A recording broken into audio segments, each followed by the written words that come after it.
All right, guys. Well, so this past week, we were doing our DISC assessment. I hope you took that. And there is some power in this. I know many of you have probably had different personality profiles and different personality assessments. And I love the DISC. I love a lot of the other ones. I think the more aware we are about ourselves, the better we understand ourselves, the better we can lead ourselves. That way we can influence and add value to other people and impact the lives of other people. So I love the DISC because, one, it's very easy to understand, and it's very easy to explain and very easy to comprehend as well. So I want to kind of share with you guys the DISC profile here.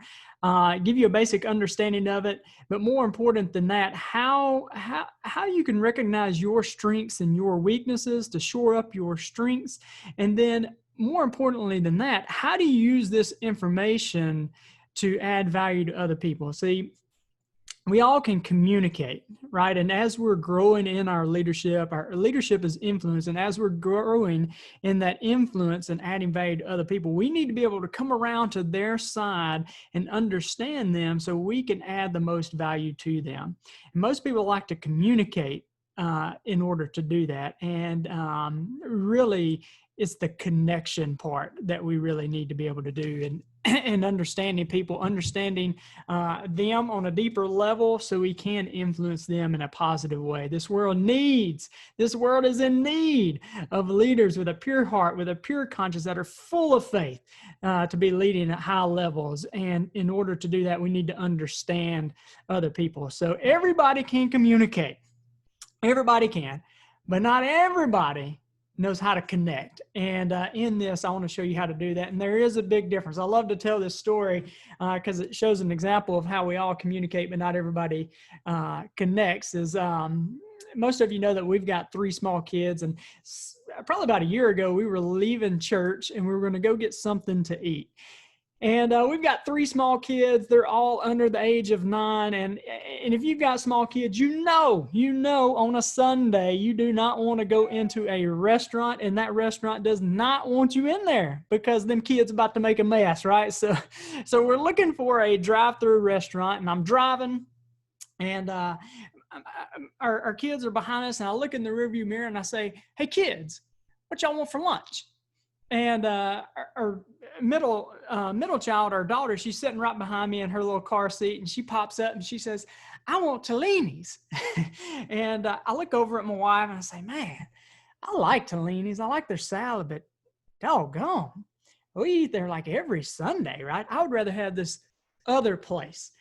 And I knew my daughter liked this turkey and cheese sandwich from this other place. So as a very high I, that we're about to talk about in this DISC profile, I was going to use my gifts of influence and persuasion to get her to where I wanted to go, right? So I'm driving, I look in the rearview mirror and I say, "Hey, Kendall, how does a turkey and cheese sandwich sound?" And she looks at me with a weird face. She says, "Gobble, gobble." I said, "What? Kendall, how does a turkey and cheese sandwich sound?" And she said, "Gobble, gobble." And we had to bust out laughing because, see, she thought we were playing the game, "Hey, Kendall, what sound does the dog make? Bark, bark." "Hey, Kendall, what sound does the cow make? Moo, moo." "Hey, Kendall, what sound does the turkey and cheese sandwich make? Gobble, gobble," right? And we were communicating, obviously not connecting. And I want to kind of show you how with the DISC you can do that. So I'm going to draw this out a little bit. So for those of you that are watching on YouTube or watching this live, you can draw this out. If you're listening via podcast, just kind of imagine with us, or you can draw it out too. So I'm going to draw a big circle. So a big circle for those of you on YouTube, looks like that. Apologize that I'm not a great drawer. I know it looks like an egg, but that's all right. And from there, I'm going to draw a line from the 12 o'clock to the 6 o'clock. So I'm going to divide it into an equal left and right half, as you can kind of see right there. And really what that represents is on this left side, I'm going to write above the left side of that, task. And then on the right side, I'm going to put people. And really what that represents is there are two, you have task-oriented people, and then you have people-oriented people. Task-oriented people, they've got their to-do list. They're going through their to-do list. I got that done. I got that done. I got that done. And hey, yes, sir. Yes, sir. Today was a good day. Today was a good day. Everything on the list got done. Now, I know, Bob may have got his feelings hurt, and I know some lady probably had to leave the company, but you know what? Everything on my list got done today. Today is a good day, right? They are focused on task. They're focused on getting things done. They're focused on results. And neither one of these are good nor bad. They just are, right? They just are.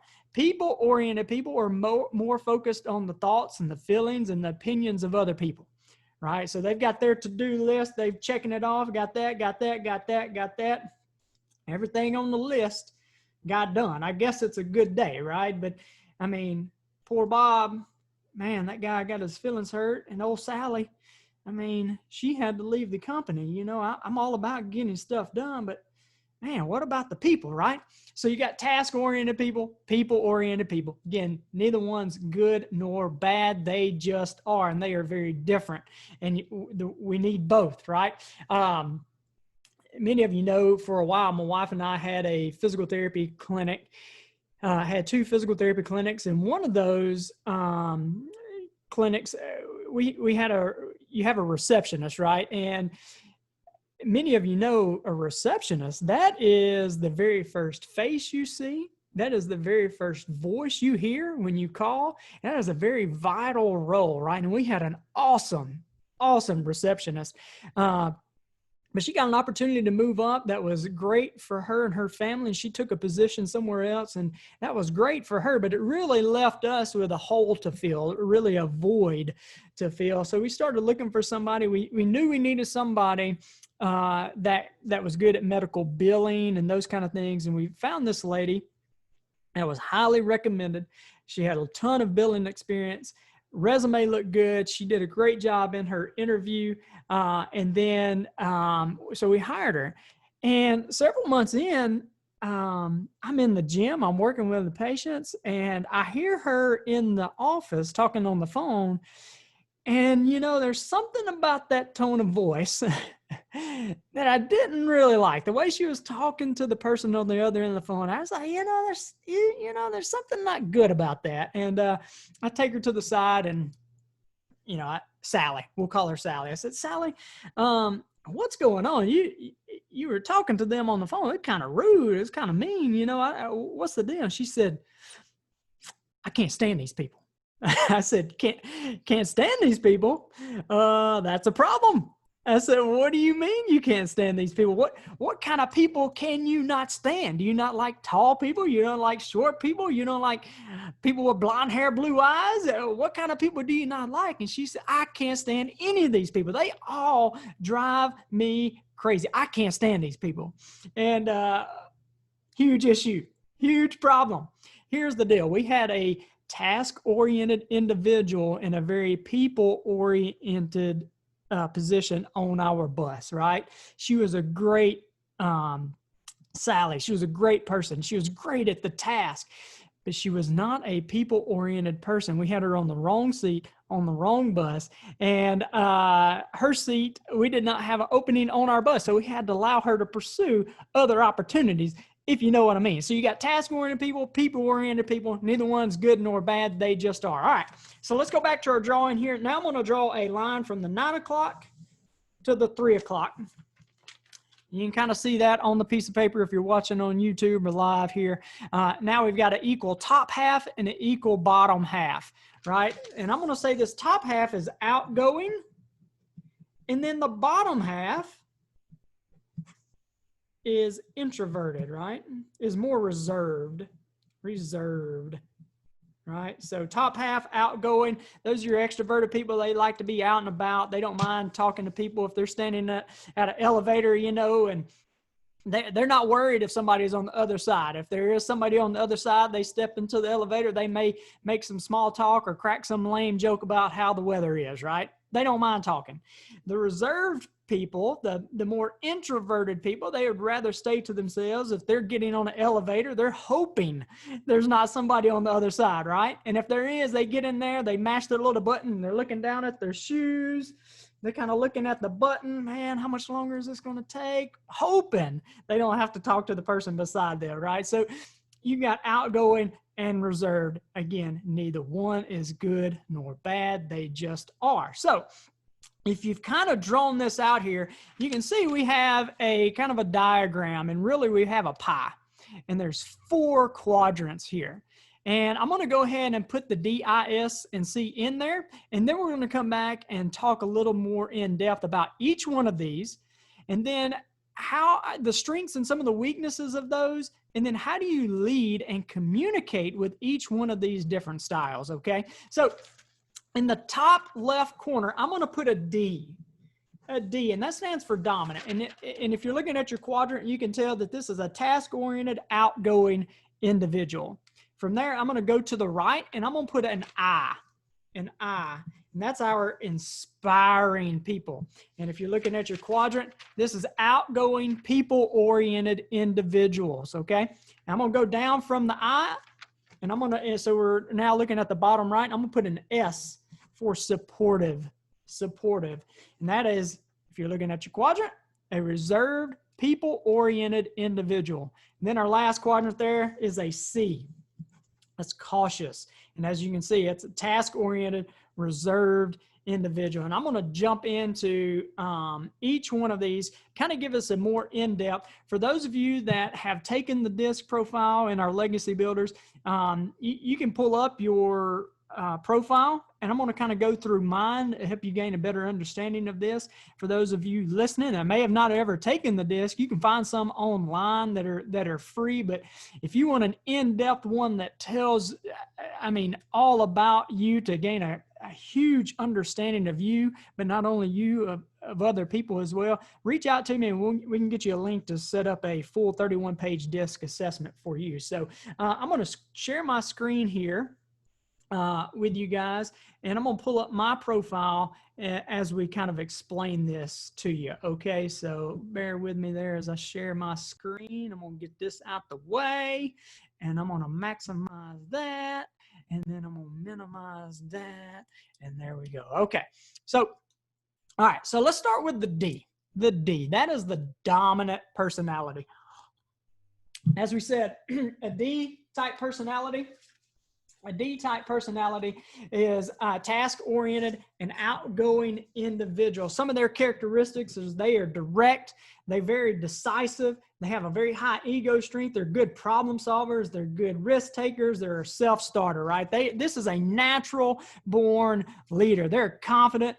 They're sometimes assertive and aggressive. They don't like the status quo. They don't like things being the same way all the time. They dislike routine, but they really very much like control.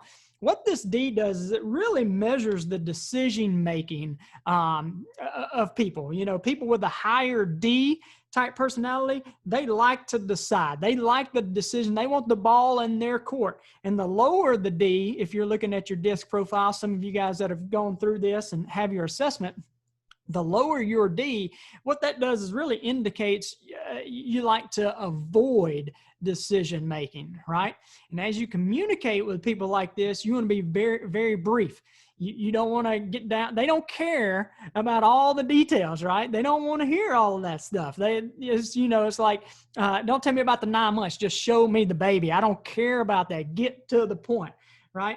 And like I said, this is your natural born leader, and they have some big time strengths that they can bring to the team. They're, they bottom line organizers. They're very high value on time. They're visionary people. They're innovative. They like to challenge the status quo. They like to challenge, why are we doing the things that we've always done, right? They don't have to do that. Some of the statements that they'll make is, we want to do it the fastest way possible. Fastest way, boom, boom, boom. My wife is a very high D personality. I'm a ID, and, talking with a D, you want to get to the point.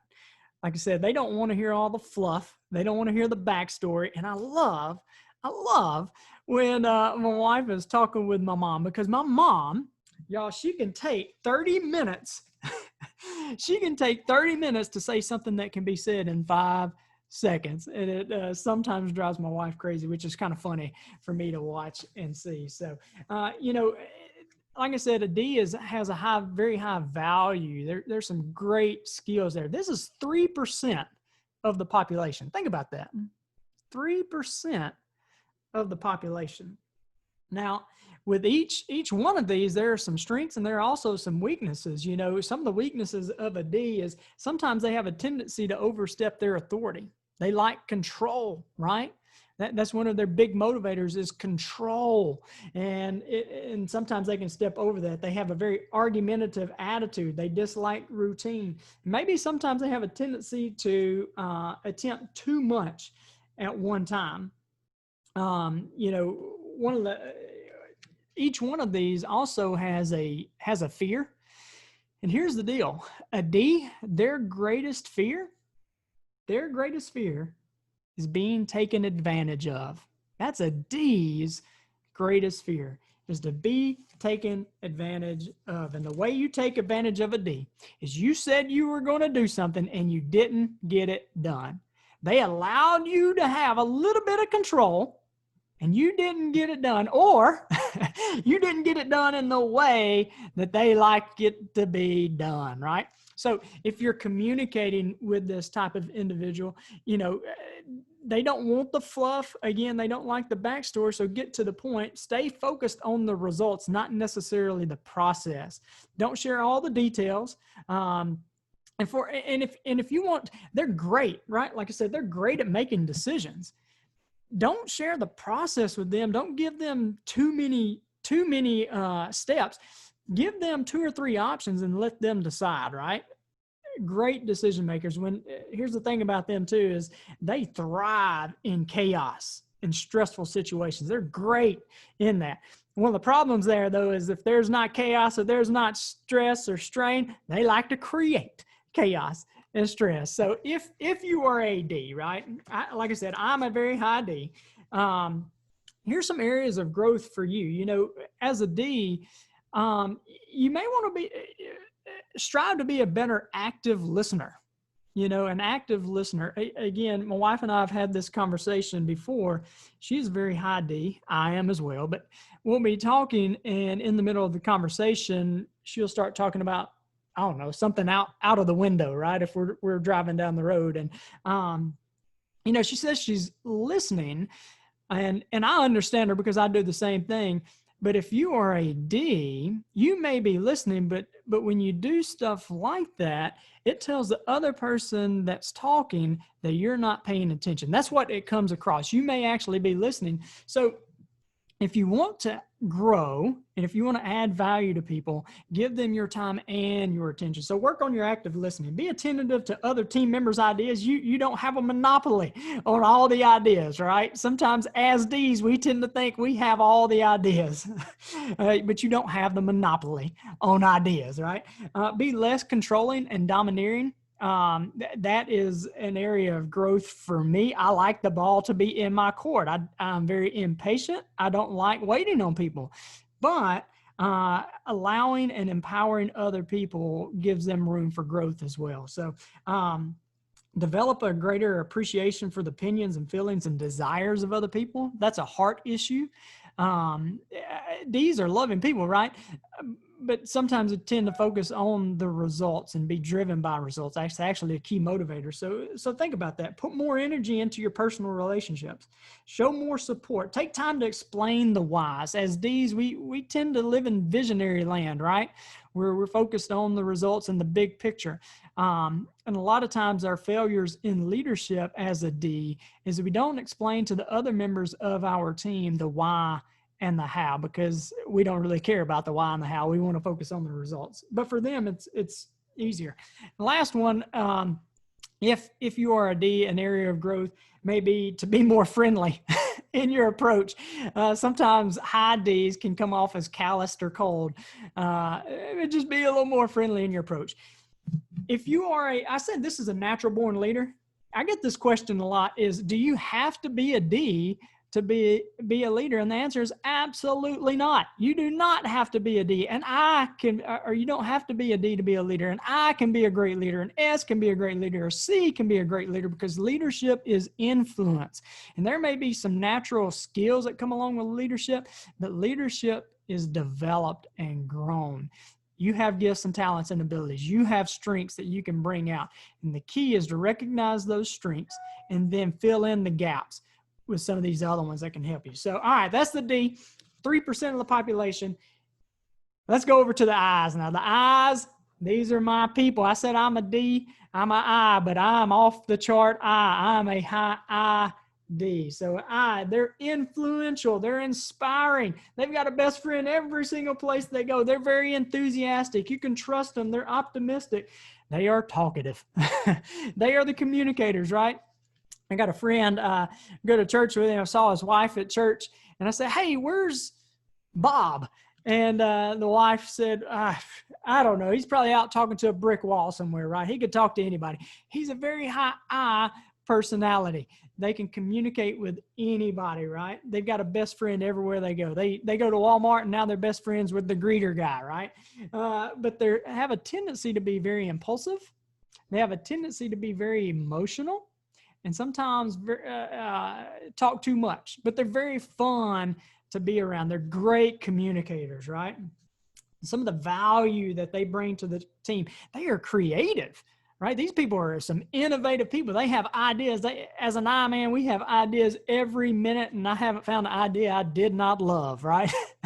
Right. But do a great job at motivating other people, encouraging other people, have a very positive sense of humor, good at negotiating conflicts, and they are a peacemaker. So that all sounds great, but an I is horrible at details. They're often very impulsive, like I said, and they speak in vague generalities, which can drive other people absolutely crazy.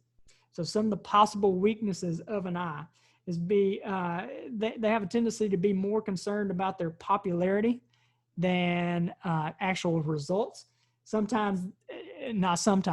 A good bit of the time, very inattentive to details, overuses gestures and facial expressions. If you're watching me on YouTube, you're probably getting some of that. I apologize. Hey, I'm an I, dude. All right.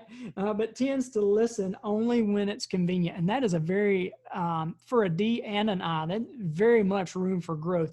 Be active listeners. And what the I does is measures communication, right? The higher the I, the more they like to talk. The lower the I, the more they avoid actually talking. I said the D's greatest fear was being taken advantage of. Here's an I's greatest fear. An I's greatest fear: rejection. Rejection. And the way you reject an I is they have an idea every minute, right? It seems like you can reject their ideas and they totally shut down. So if they've got an idea, and if you're a D and they come to you and you're just going to get to the point, you're going to say, that's the dumbest thing I've heard all day. You totally rejected that I, right? So as that D likes to say, what's the fastest way we can get stuff done? And I says, what's the funnest way we can get stuff done? They say, you can like me, you can trust me, right? They like to encourage, you can do it. So as a very high I, when you're communicating to an I, I've got it pulled up on the screen here, but you need to allow them the opportunity to share their ideas. Keep it fun, right?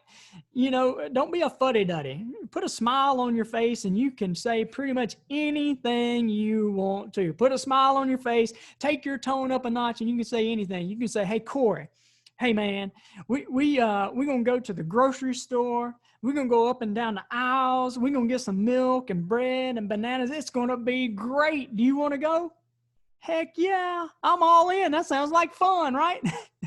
So an I, just keeping the conversation fun. You don't want to overwhelm them with data, right? They do not do well with details. And if you give them a very detailed stuff, you're probably going to need to follow that up with a writing.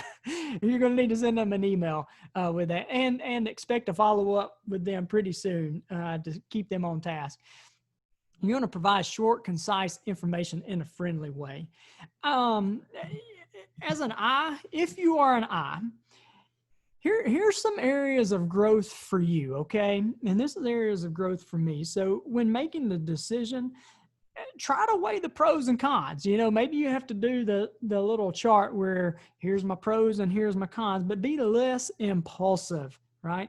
Be more results oriented. We're ideas oriented. You need to be a little more results oriented. Exercise control over your actions, your words, and emotions, right?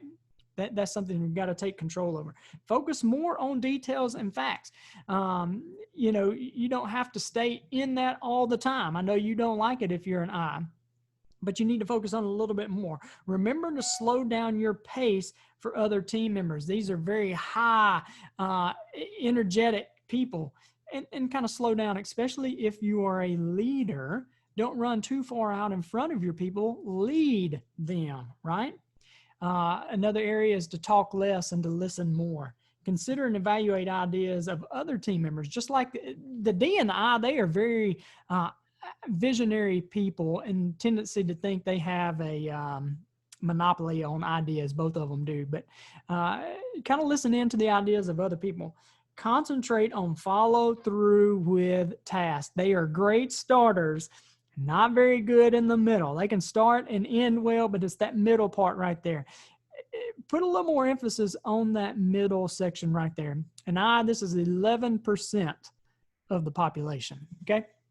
All right, let's go to the S. So as you can kind of see right here, an S is our supportive style. They're stable, they're steady, they're loyal, they're reliable, they're good listeners, they're good mediators. Sometimes they're very predictable. They're good understanding. These are some of the nicest and kindest people you'll ever meet. These are great team members, right? Very great team member. They have a tendency, though, not necessarily a tendency. They do not like confrontation. They do not like conflict, and they do not like confrontation. And they have a tendency to be very passive aggressive, right? They'll smile and nod and say, yeah, I agree. But inside, they may be burning with anger, right? If you are an S, you need to express your ideas and your feelings, because nobody knows what you're thinking. Nobody knows what's going on the inside unless you express that. They also have a tendency not to talk as much and to express their ideas. You are gifted, you are talented, you have some great ideas, and nobody knows those ideas unless you share those ideas, okay? So the S, what that measures is dealing with change. They do not like change. So the higher the S, the more resistance to change they are. The lower the S, the more open to change you are, right? Some of the great things that an S can provide to the team is reliability, dependability. They're, loyal team member. As that D and that I are visionary people, they can think of things and get things started. Well, this S is the one that's going to take it to the finish line. They don't mind staying in the background and getting stuff done, right? These are people-oriented people, reserved people. They don't have to be out in front. They're great listeners. They're very patient. They're empathetic. They're good at reconciling conflict if they'll step into and don't mind to get into the conflict. Here's some of the weaknesses as an S. They have a tendency to resist change. And one thing I can say to you is, if you're an S, and an S, this is 69% of the population is an S, is that change is inevitable. I can remember I was doing homework with our son. He's in the 4th grade now, but last year doing his math homework with him. And I can remember going through that math homework and saying, man, I remember doing this in high school. I remember learning this for the first time in high school, and he's learning it in the 3rd grade, right? And I share that with you to say that if you're not growing, if you're not willing to change and to advance, then you're not just standing still, you are getting left behind. Change is the only guarantee. Change is guaranteed, right? And the only way to grow is to grow, right? Be willing to change. So they also have a tendency to hold a grudge because they don't share their feelings. Feel free to share your feelings, right? It's very important to do that. Difficulty in establishing priorities. They may be great at putting some some task down and doing the 3 R's. And if you don't know what that is, you can kind of go back and watch another one of our videos or listen to a different podcast where I talk about the 3 R's, what's required of me, what gives me a great return, and what's most rewarding. You may want to go through something like that. So an S, when they're thinking about tasks, they're looking for what's the easiest way possible. As that D, one of the fastest way, the I, one of the fun way, the S says, what's the easiest way to get this done, right? What's the easiest way to get this done? So as an S, if you want to change and if you want to grow, be more open to change, right? Be more direct in your interactions. Focus on your goals of the team rather than specific procedures. Deal with confrontation in a constructive way. Develop more flexibility. Increase pace to accomplish your goals. Have a tendency to be slow. So put a little bit of pep in your step, right? Get around an I. They'll pep you up a little bit. Show more initiative. S's, again, they have a tendency to hang out in the background, but you have some incredible gifts and have big time value to the team. And sometimes that's not recognized, so you need to take a little more initiative. Work on expressing your thoughts and opinions and your feelings. So if you're talking to an S, you want to keep the conversation tone pleasant and friendly. You want to kind of steer clear of any kind of confrontational words or even in your attitude and your tone of voice. You want to kind of monitor that if you're talking with them. Express your appreciation for their dedication. They like to be appreciated, and keep your tone supportive. Again, they don't like change. So if you're a leader of an S, and again, an S is 69% of the population, you want to give them time to adjust to changes. So if you know that something is coming up, you want to give them time to adjust on that. Once we kind of go through this, I want to go back and tell you how you lead each one of these, but that's an S. So let's go on to our last one. This is the C. This is our compliant, correct individual. They're very accurate. They're very analytical. They're conscientious. They're careful. They're fact finders. They're very precise. They like excellence. They like precision, right? They prefer to work alone. They're quiet and reserved. They're great at organizing. They're great at being structured. The lady I talked about that was task oriented, she is a very high C individual. She would very much rather be in a cubicle working on billing than being out front having to talk with people. And she was great at those details. And as an I need somebody like that, right? I need somebody who's good with the details, who doesn't mind being in the background, because I like being in the foreground, right? I like thinking in the big picture and not dealing with those details. But a C has a ton of value that they can bring to the team. These are typically some of the smartest people you'll ever meet, right? Smartest people you ever meet. Some of the values, they can be thorough in their activities. They can define situations. They're good at gathering information and those kind of things. They ask a lot of questions. They like to know the how and the why. And I'll be honest with you, this used to drive me absolutely crazy. Used to drive me crazy because I don't necessarily care about the hows and the whys. I just like, moving forward and getting stuff done. I don't get stuck in the details, right? But we had a gym for a little bit, and we had a guy that would come to the gym, and he was a very high C individual. And I would tell everybody what the workout was for the day, and he would come up to me and says, why are we doing legs today? Because I've already seen what you've got programmed for the next 2 days. I've already gone online. I've looked it up. I've researched it. And, you've got legs today, and then we've got a different kind of leg movement tomorrow. And then the very next day, it's a different kind of leg movement. Why are you doing that? And it used to drive me crazy, right? We would say, all right, we're going to do walking lunges for 100 feet. We're going to go to the beam and back, and that's going to be 100 feet. He would be the guy that would come to me and say, hey, I hate to tell you this, but that's only 92 feet. That's not 100 feet, right? And it used to drive me crazy. But, I had to realize that if I wanted to develop this friendship, that it was important for him to have the how and the whys. And if I wanted to grow that friendship, then I needed to bring him the hows and the whys. He needed to know the details. So when I'm communicating with him, I need to focus on the facts. I need to keep the tone professional. I need to give him all the details, right? I need to provide him with time to analyze options for decisions.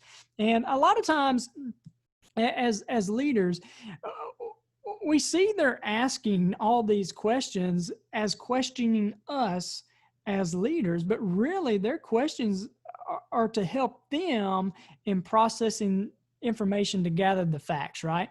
So if you lead somebody who's a C, know that they're not questioning you, but for them to buy into the idea, they need to know the how and the why. And if you want to shorten that gap, they have a tendency to move very slowly. If you want to shorten that gap and speed up the process, then provide them with the how and the why and give them better understanding of what it is you want done, right? So this C, it measures how they process data, right? And the higher the C, the more they follow rules. The lower the C, they have a tendency to not follow the rules, right? Rules are secondary. And I, I know I keep talking about myself, but this is the only experience I have is me as an I. My C is not even on the chart, right? So when it comes to rules, I see rules as, guidelines. It's not black and white. It's more gray, right? Than anything. But a C is more of a rule follower. It's black and white, right? So, and if you're a C, you've already figured out that this is 17% of the population, right? So as that D likes to do things the fastest way possible, that I likes to do it the funnest way possible, the S likes to do it the easiest way possible, well, the C likes to do it the most efficient way possible, right? So as a C, if you are a C, you want to concentrate on doing the right things, not just doing things right. And there's a big difference right there. Doing the right things, not doing everything right. So you want to be less critical of other people's ideas and approaches and methods. You are very intellectual, right? You're very intellectual. So you'll be a little bit less critical of other people's thoughts and ideas. You'll respond more quickly to accomplish team goals. You may want to strive to build relationships with other team members. You have a tendency to like to live in isolation, and that, overall that's okay. But it's better too to start developing relationships. Be more decisive. You're very intelligent, but you have a tendency to put off decisions on other people. So just use the intelligence that you have, and you don't have to have the full answer yet before you decide, but focus less on facts and more on people. Have a tendency to put your emphasis on the facts. Take risk along with other team members, right? Don't be so risk averse. So those may be areas of growth for you. So I want to go through this now just super quick. We're almost wrapped up. I'm about to wrap it up here, but I want to share this with you as you lead a team. So if you are a leader, maybe you've got a family member, or maybe you're leading a family. You have kids like this. By the way, we also have DISC assessment for children. So kids 8 and up. We've given our son one, and it's really helped us understand his kind of personality, how to kind of communicate with him, but also how he best learns. It's really helped us with that. So it's great for teachers too. But I want to show you as leading how you can lead each one of these, how they're motivated, and then how for a team, you need all 4 of these, right? So if you're leading somebody on your team that is a D, they're very dominant, they're very direct, they're very decisive. Remember, they don't like the status quo. They like a challenge, right? They like new challenges. So create new challenges for them. Empower them. They like to be empowered. You don't have to give them all the details. Just say, hey, this is what we want. This is how, these are the results we want, and give it to them and get out of the way, right? They're great leaders. They can get it done. Tell them what you want done, what the bottom line is, and let them do it, right? But you lead them by giving them opportunities to, for challenges. An I, if you're leading an I, they cannot stand status quo, right? You need to give them room for their creativity. Again, you want to empower them and get out of the way and allow them to do their stuff. You just don't overwhelm them with details, but keep the environment fun. If you want to lead them, you can, if you make an I mad, all you have to do is you go up to him and say, hey, Cory, you know what? I like you. All you got to do is say, I like you. And I say, you know what? I like you too, right? That's all you got to do. But as an I, keep it fun. They're looking more for an experience than anything. So make the experience fun. If you don't want them to get burned out, keep the conversation fun, keep the environment fun. They also like challenges too. They don't like the status quo. An S, if you lead an S, remember, they don't like conflict. They don't like change. So, and we know that change is necessary. So if you're leading an S, if you want them to buy into your vision, first off, people buy into the leader before they buy into the vision. But if you want them to buy into you and your vision, then you need to let them know as soon as you can what kind of changes may be occurring.